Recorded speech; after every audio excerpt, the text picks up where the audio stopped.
আসসালামু আলাইকুম গাইস, আশা করি আপনারা সবাই ভালো আছেন। আলহামদুলিল্লাহ, আমরা পাইলের কাজ সম্পূর্ণ শেষ করছি। তো এখন আমরা পুরা সরজমিনটাই লেআউট দিলাম, যেখানে যেখানে ব্যাস, সেই ব্যাসের দাগগুলো বের করছি। দেখতেই পারতেছেন কোট কোট করা, যেগুলো কোট মনে করবেন ওগুলো আর কি এক একটা বেস। তো আসলেই আমাদের আজকে কাজটা করতে অনেক জুলুম হয়েছে। পাইলের কাজ যারা করছে তারা তো এখানে একবারে যেরকম খেতে ধান লাগানো হয় এরকম বানিয়ে ফেলছিল। এই যে দেখতে পাচ্ছেন কত কেদা। আসলে কিচ্ছু করবার নাই, আমাদের মালিক পক্ষ থেকে খুব চাপ পড়ছে, সেক্ষেত্রে আমরা এই কেদার ভিতরে কাজটা করলাম। তো আমাদের এখানে বেজ আছে হচ্ছে 19 পিস, আর এখানে যে পাইল গাড়ানো হয়েছে পাইল আছে 130 পিস, 130টা পাইল আছে।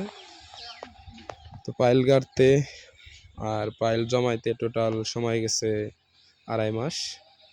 এরপরে আমরা কাজে হাত দিতে পারছি। আর এ পর্যন্ত এই জায়গাটায় আমি লেআউট দিলাম 3বার। এটা লাস্ট লেআউট। এরপরে আরেকটা আছে, এটা হলো একদম ফাইনাল লেআউট আছে। সেটা হচ্ছে যখন আমরা ব্যাস কাটাবো, পাইল ভাঙার পরে সিসি ঢালাই করব, তারপরে যখন ব্যাস কলাম দাঁড় করাবো তখন আমরা ফাইনাল লেআউটটা দিব আরেকবার। তাহলে আমাদের লেআউটের কাম শেষ আলহামদুলিল্লাহ। তো আমার কথা হচ্ছে, যারাই বিল্ডিং করবেন এরকম সমতল করে নেবেন, এক কথায় শেষ পুকুর কাটিয়ে নেবেন। নেওয়ার পরে তারপরে বেসের জায়গা বের করে খুঁড়বেন, খুঁড়ে খনন করে তারপরে আপনারা সবগুলো বেজের তলা একরকম থাকবে। আর অবশ্যই তখন সব বেজের গোড়াই 16 আনা শক্তি অনুভব করব। কেউ কাউরে কম বেশি নিব এবং দিব এরকম করতে পারবো না। যার যতটুকু ব্যালেন্স করার দরকার একই জায়গায় থেকে ততটুকু ব্যালেন্স করব। তো আশা করি কাজটা যদি আপনাদের ভালো লাগে থাকে, লাইক কমেন্ট শেয়ার করে দিবেন।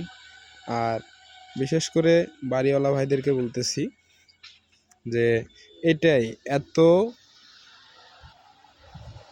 জুলুম করে এত কাজ করার দরকার কি, সেটা হচ্ছে এই যে এই জায়গার মাটি সয়েল টেস্ট করার পর মাটি অনেক নরম ছিল, অনেক কাদা ছিল, মাটির প্রেশার ছিল না।